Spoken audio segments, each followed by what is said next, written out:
Well, it is all over, ladies and gentlemen. It is all over. It ended 0-0 at the bridge. Chelsea's first game of the season against Crystal Palace. Look, was it a bad game? Yes. Was it an improvement on the first game of last season? Yes. Because last season, first game, we lost. Is it what we expected as Chelsea fans? No. Was the game exactly the way we planned it? Or what the scoreline we expected? No. What went wrong? Ladies and gentlemen, before I go into details, this is my post-match reaction. Wherever you are on the globe, on the continent of Africa, in Europe, in America, Canada, Australia, or right here in Southeast Asia. Ladies and gentlemen, before I go into the details, quickly, the free kick from Crystal Palace. Yes, why was the free kick ruled out? Let me explain it briefly in 30 seconds.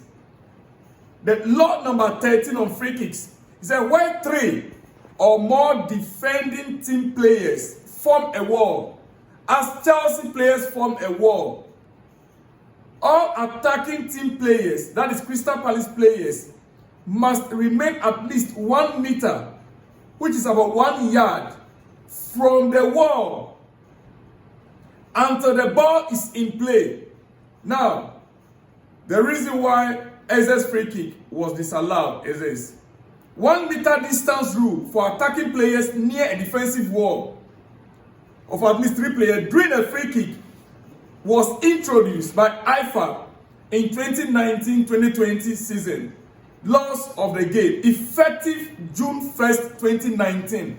For those who are asking, since when was this rule made? Yes, it led to SS goal being disallowed due to Gue's encroachment. But Gue was encroaching Chelsea's player. Now, he was to give at least a gap, at least 1 yard gap, until the ball is kicked. But rather, we saw pushing, dragging Chelsea player.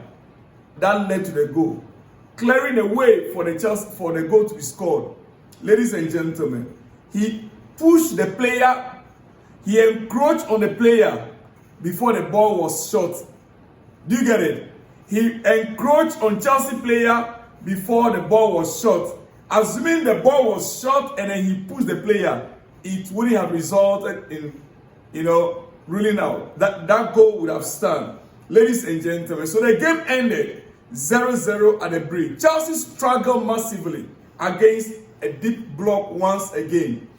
This deep block was the reason why we went in for new strikers. This deep block was the reason why we went in for Disallowed and João Pedro. Ladies and gentlemen, both were involved. João Pedro was involved from the onstart. Disallowed came on. And honestly, I would have preferred Disallowed even starting against deep blocks. I'm not too sure why Maresca waited until that last minute before even doing a change. Ladies and gentlemen. But you see, the truth of the matter is that the World Cup has made us forget easily. The Club World Cup made us to forget easily how clueless sometimes Maresca can be on the touchline. I'm sorry to say, you may disagree with me, but the exploit in the Club World Cup made some of us to forget so soon how clueless Maresca can be sometimes. We rely on individual brilliance. Individual brilliance is what won Chelsea the Club World Cup. If we ask what pattern does Chelsea play, what pattern does Chelsea play? It's just like playing sideways balls. I remember very well when Leicester fans, well, let me not go deep into that tonight. We are all disappointed but it's just a beginning. It ended 0-0. Sluggish start to the season. We look off it, which a lot of us, even in my prediction, I knew it. That is why I was very careful predicting 2-1, if you remember. 2-1. I was like, a win, but I was expecting Crystal Palace to score a goal. Ladies and gentlemen,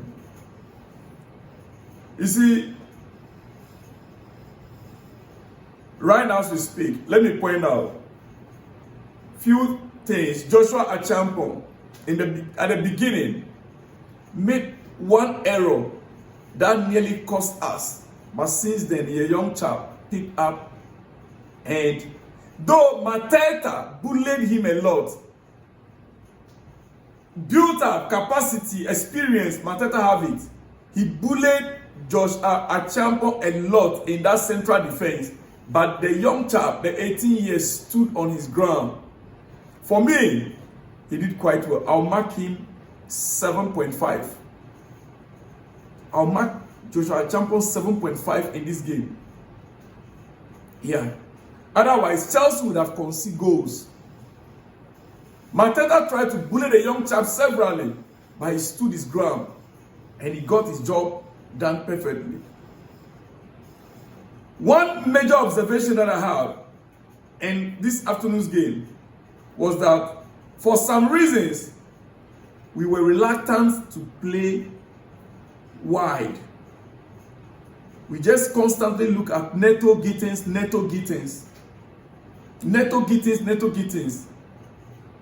Our midfield wasn't clicking.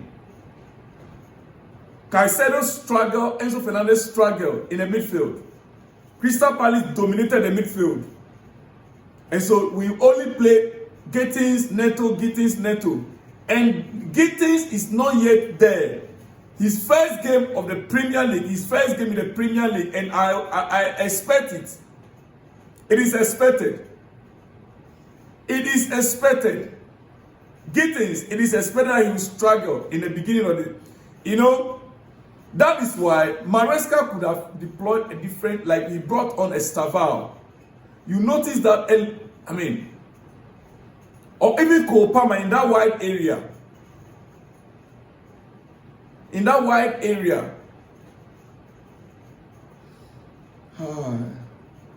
When Estaval came on, we saw a little bit of,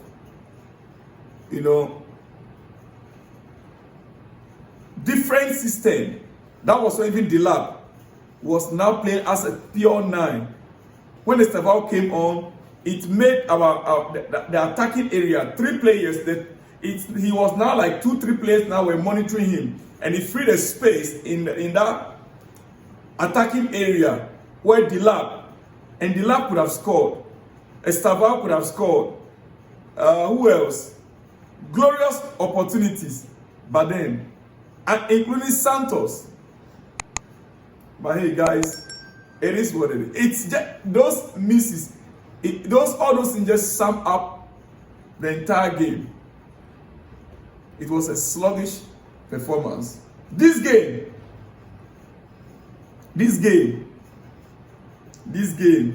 needed more of Jackson than Joao Pedro.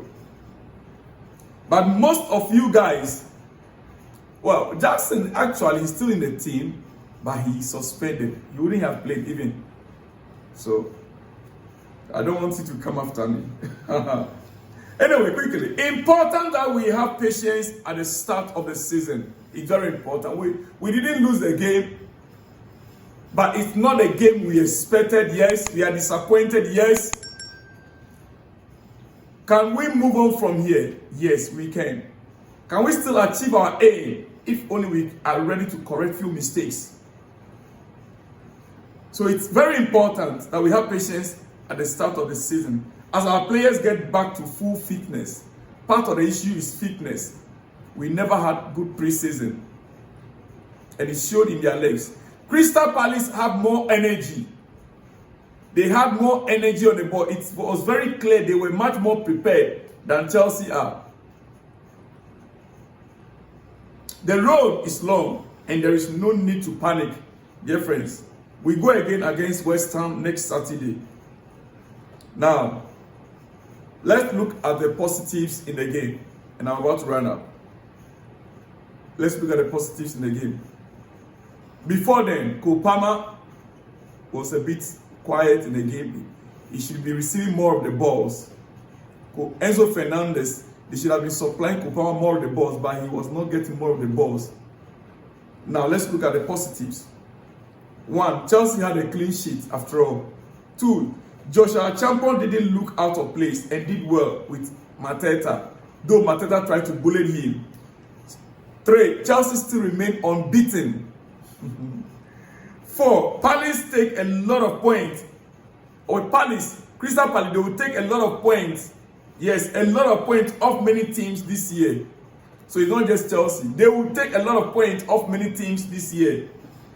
5, it wasn't our most fluid, but with 2 weeks pre-season preparation, it's inevitable. 6, not the start we wanted, but not the end of the world either. We go again on Saturday against West Ham. 7, let's try and not overreact to this. Long season ahead. It will take time to click. It will take time to click. Now, are we giving up on our hope of winning the title? No, not yet. There are teams that have scored 4 goals and they are on the league table. They are leading us now on the league table, yes. But we are not giving up on our title hope. I still believe that we can catch up. It's just the beginning. I'll see you guys all in the next one when you see me. Shalom and peace.